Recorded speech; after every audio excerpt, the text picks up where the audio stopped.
Affaire de Kadhafi là, Gbagbo a parlé. J'ai vu les commentaires des pro-RDR, HDP là. Se réjouir. Gens, ils font comme si ils savent pas que nous on sait qu'ils savent ce que nous savons. Hein? On sait que vous savez ce que nous savons que vous savez. Donc je mets la vidéo là. Écoutez très bien. Et puis après vous ambiancez. Écoutez. La contribution de Kadhafi à la rébellion en Côte d'Ivoire, vous dites que c'est lui qui a financé. Oui. Qu'est-ce que vous faites de cela? Non, c'est pas ce qu'il me fait dire. J'ai été le seul qui accompagnait IB dans les village de Kadhafi. Nous sommes partis avec Blaise, bien entendu, monsieur. C'est Blaise qui a été intermédiaire auprès de Kadhafi? Auprès de Kadhafi. Il nous a reçus dans son village et sous un tank. Voilà comment Blaise a présenté la rébellion. Vous êtes parti avec l'avion présidentiel du Burkina, comment les choses se sont passées? Non, Kadhafi a envoyé un avion nous chercher. Nous sommes venus, Djibril Bassolé, qui a bien coordonné tout, qui a ficelé, et après Didier Ndéré nous a reçus et tout, et nous sommes partis. Ibé n'avait été accompagné que par Diendéré. Et quand nous sommes arrivés, lui, il a récupéré Blaise, nous étions deux. On a dormi ensemble. Kadhafi nous a reçus le lendemain soir. Vous comprenez, c'était autour de 18h. Donc, séance de Nantes, Blaise a présenté la crise ivoirienne. C'était les chrétiens du Sud qui ne voulaient pas qu'un musulman du Nord soit candidat et même être président. Et voilà la crise qui s'est vue en Côte d'Ivoire. Il s'était déjà vu auparavant, bien entendu, lui et Blaise. Mais Ibé devait prendre la parole, parler, dire ce qu'il peut faire et vraiment il peut renverser Gbagbo.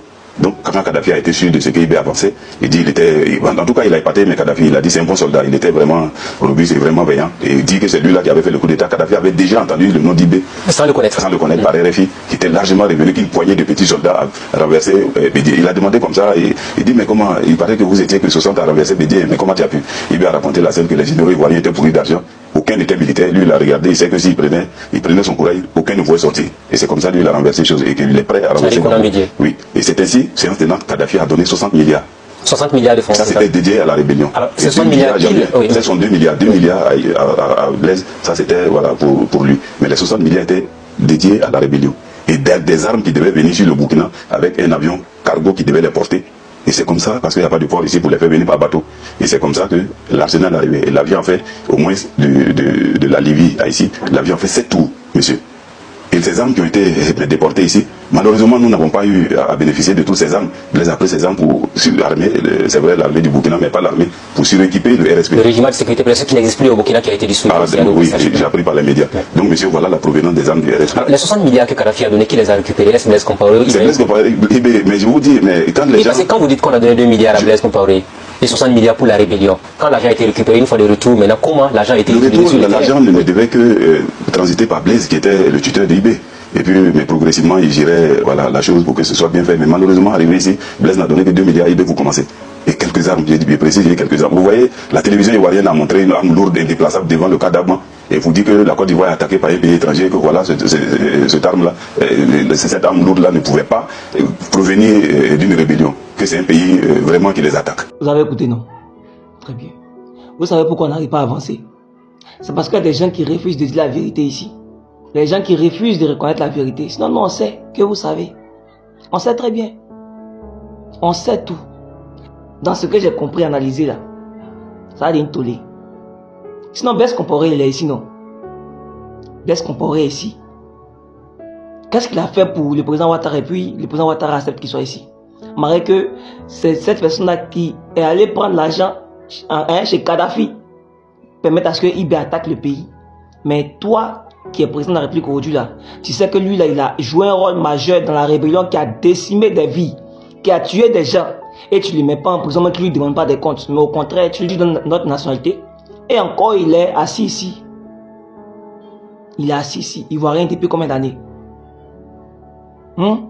D'autres diront non, c'est sa femme, mais d'accord, et son petit frère. Son petit frère aussi a été naturalisé ivoirien.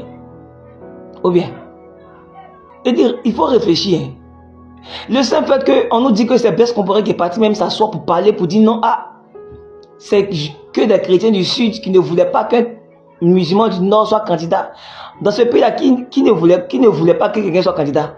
Lequel? Est-ce que Kadhafi qui a financé la rébellion, c'est lui qui est devenu président en Côte d'Ivoire ici? Est-ce que c'est lui qui est devenu président? Même IBM qui soit s'est levé pour aller, est-ce qu'il est devenu président à la suite? Est-ce que Soro Guema qui s'est déclaré en tant que chef de la rébellion, est-ce qu'il est devenu président à la suite? Pourtant, on sait tous que dans un pays où il y a une guerre, là, le chef d'une jeune, c'est lui qui devient président. C'est lui qui devient président. Quand tu prends dans n'importe quel pays où il y a un coup d'État, quand tu prends le Che Guevara, quand tu prends Thomas Sankara, quand tu prends Rawlings, quand tu prends Samuel Doe, dans tous les pays en question où il y a eu rébellion, bien même Kadhafi, c'est lui qui a fait son mouvement, c'est lui qui est devenu chef. Même pour nous là, on sait, on ne peut pas déposer quelqu'un comme ça. Il faut le déposer par les élections, il faut le légitimer par les élections. C'est tellement clair. 2011 là, quelqu'un dit récoltons les voix, chacun récoltons les voix. Il dit non, pas là. Donc vous voulez faire croire à qui que Jacques ne connaissait pas, que vous savez, que nous savons ce que vous savez.